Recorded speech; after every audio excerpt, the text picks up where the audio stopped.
चलिए अब हम प्रश्नावली 1.3 का क्वेश्चन नंबर 2 देखते हैं।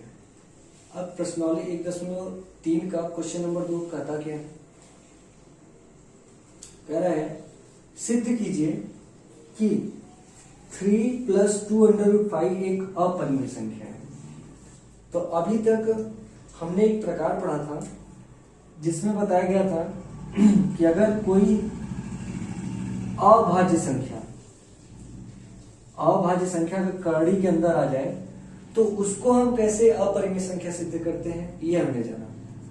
लेकिन ये दूसरे टाइप का है प्रश्न।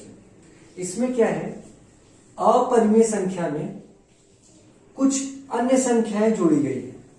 तो जब हमारा अपरिमेय संख्या, जिसको हम अपरिमेय संख्या सिद्ध कर चुके, अगर उसमें कोई संख्या प्लस में या माइनस में आ जाए, ठीक है, अगर किसी अपरिमेय संख्या के साथ कोई संख्या गुणे में या भाग में आए, ठीक है, तो गुणे और भाग में आएगा तो पहले की तरह करेंगे जैसे पहले हमने किया था। लेकिन अगर यही चीज अगर हमारा ऐसे आ जाए प्लस या माइनस में, तो उसको हल करने का दूसरा तरीका है।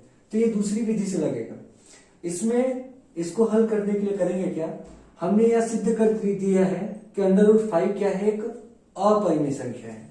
तो अब हम यही मान के चलेंगे कि √5 एक अपरिमेय संख्या है। तो इसके लिए क्या करेंगे, √5 को एक तरफ करके, बाकी सब एक तरफ करके, दूसरे तरफ वाले को परिमेय संख्या दिखाएंगे और परिमेय संख्या √5 के बराबर आ जाएगा।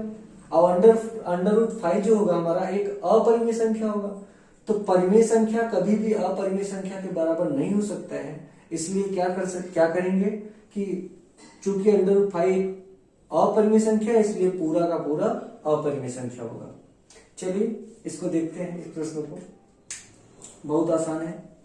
सबसे पहले हर एक में वही नियम लगाएंगे, विरोधोक्ति विधि, यानी कि कंट्राडिक्शन मेथड। तो सबसे पहले विरोधोक्ति विधि होता क्या है, जहां पर अपरिमेय दिया रहता है उसको हम परिमेय मान लेते हैं।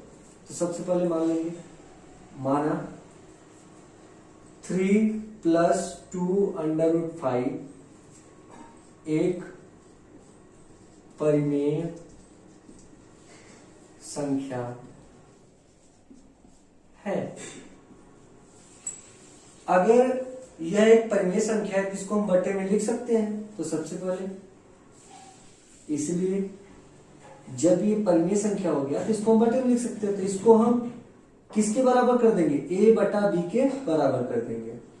3 + 2√5 हो जाएगा a/b। इसके सामने वैसे ही लिखेंगे जैसे वहां पे लिखे थे, जहां a व b सह अभाज्य संख्याएं हैं तथा b ≠ 0। ये और सहअभाज्य संख्या का मतलब बताया गया था कि सहअभाज्य संख्या का मतलब है अगर हम a और b का HCF निकालें तो HCF का मान हमेशा 1 आना चाहिए। यानी कि a और b का अगर हम उभयनिष्ठ गुणनखंड निकाले तो वो केवल और केवल 1 आना चाहिए। 1 के अलावा अगर 2, 3, 4 या 5 से कट रहा है तो वो क्या होगा, सहअभाज्य संख्या नहीं होगा।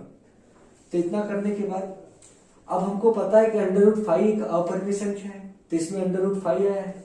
तो हम करेंगे क्या, √5 को एक तरफ करके, बराबर के एक तरफ करके, बाकी सब दूसरी तरफ कर देंगे। केवल अकेले होना चाहिए √5। तो √5 को अकेले करने के लिए सबसे पहले प्लस वाले को हटाते हैं। तो यहाँ पर 3 हमारा प्लस में है, इसके पहले प्लस है, तो इसको क्या करेंगे, पक्षांतर कर देंगे दूसरे पक्ष में। तो इसको जब उधर लेकर जाएंगे तो ये प्लस में है, उधर जाएगा तब माइनस में हो जाएगा। तो यहाँ पर हम लिखेंगे 2√5 और ये प्लस में उधर जाएगा तब माइनस में, तो बराबर a/b तो ऐसे दिया है और ये 3 उधर लेके जा रहे हैं तो -3 हो जाएगा। ये हो जाएगा। अब हमको √5 को अकेले करना है, तो हम क्या करेंगे, पहले ये हल हो रहा है तो इसको हल कर लेते हैं। तो क्या करेंगे, a तो ऐसे ही रहेगा। अगर दो संख्याएं बटे में हो और तीसरी संख्या प्लस या माइनस में साथ में हो तो इस संख्या का इसमें गुणा होता है। और ऊपर वाली संख्या ऐसी आती है, इसका इसमें गुणा करके, और गुणा करने के बाद क्या करते हैं, a उसके बाद प्लस माइनस जो दिया हो, अब b का c में गुणा करेंगे तो bc, और जब इसका इसमें गुणा कर देते हैं तो उसके बाद आता है पूरे के बटे क्या, नीचे वाला क्या दिया है b। इसी तरीके से इसको हल करेंगे तो a तो ऊपर वाला तो ऐसे है, उसके बाद प्लस माइनस जो भी दिया हो, तो यहाँ पर कितना दिया माइनस, अब b का इसमें गुणा करेंगे। तो जब एक अचर एक चर का गुणा होता है तो सबसे पहले अचर संख्या लिखी जाती है, यानी गिनती लिखा जाता है, उसके बाद b को लिखेंगे। अब जब b का इसमें गुणा हो गया तो अब क्या होता है, पूरे के बटे आ जाता है, तो पूरे के बटे हम कर देंगे कितना, जिसका हम गुणा किए जाते हैं b, और इसके बराबर में क्या दिया है 2√5। अब हमको √5 को अकेले करना है, तो दो किस में है, गुणे में है, तो गुणे में रहता है किस में चला जाता है, भाग में, यानी कि √5 is equal to a - 3b बटा के 2b। अगर हम इस समीकरण को देखें तो इसमें √5 जो है a - 3b बटा के 2b के बराबर है, तो यहां पर लिखेंगे चूंकि a और b पूर्णांक है, a और b हमारा क्या है, पूर्णांक है, इसलिए a - 3b बटा के 2b एक परिमेय संख्या होगी।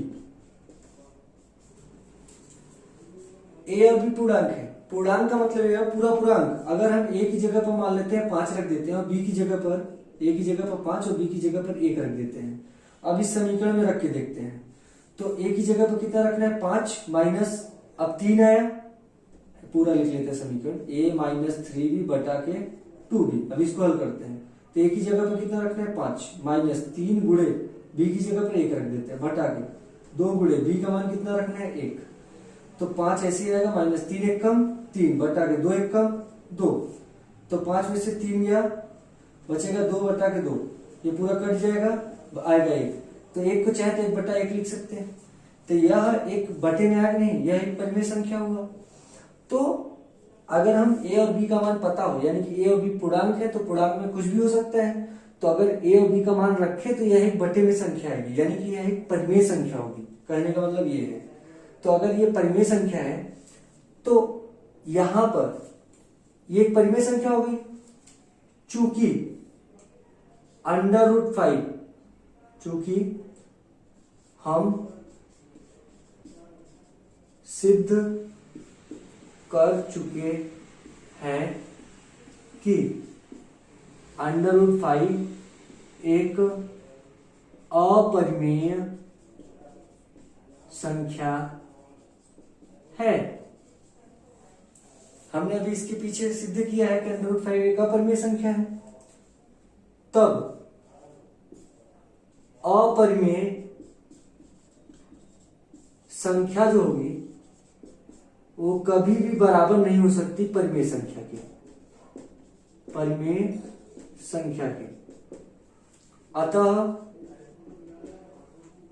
a - 3b बटा के 2b एक अपरिमेय संख्या होगी। अर्थात अगर ये एक अपरिमेय संख्या है तो इसी से ये इसके बराबर है, यानी कि इसी को हल किए, पूरा इसी चीज को हल किए तब ना इतना आया। तो जब ये अपरिमेय संख्या हो गया तो ये क्या है, पूरा का पूरा, ये पूरा, अर्थात 3 + 2√5 एक अपरिमेय संख्या है।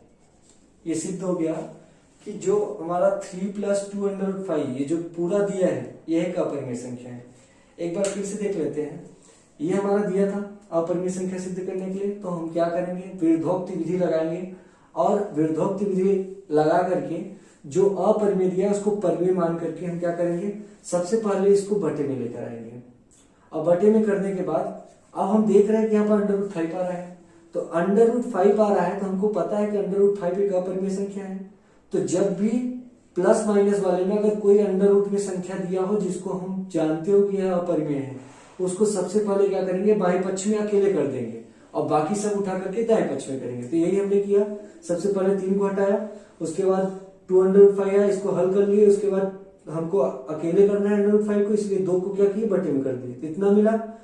अब इसमें हम इसको अगर देखें तो अगर a और b पूर्णांक है तो हम इसको, पूर्णांक है तो इसको हम बटे में आ रहा है, तो अगर ये a और b पूर्णांक है और ये बटे में आ रहा है तो इसको हम एक परिमेय संख्या मान सकते हैं। तो इसलिए हमने कह दिया कि यह एक परिमेय संख्या है। लेकिन चूंकि हम सिद्ध कर चुके हैं कि √5 एक अपरिमेय संख्या है, तो ऐसा तो हो नहीं सकता कि अपरिमेय संख्या परिमेय संख्या के बराबर हो, ठीक है। और ये हमको पता है कि ये अपरिमेय संख्या है, तो अपरिमेय संख्या ये हमको पता है, तो ये हम परिमेय संख्या नहीं बोल सकते।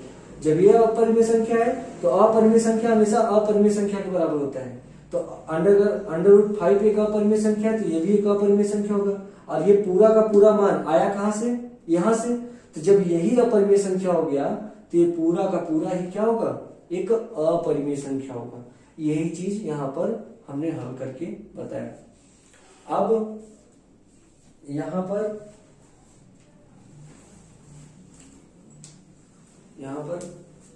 इसको नहीं लिखना है, इसको नहीं लिखना है, इसको नहीं लिखना है और इधर का नहीं लिखना है, बाकी हम ऐसे करेंगे सेम अपनी परीक्षा में।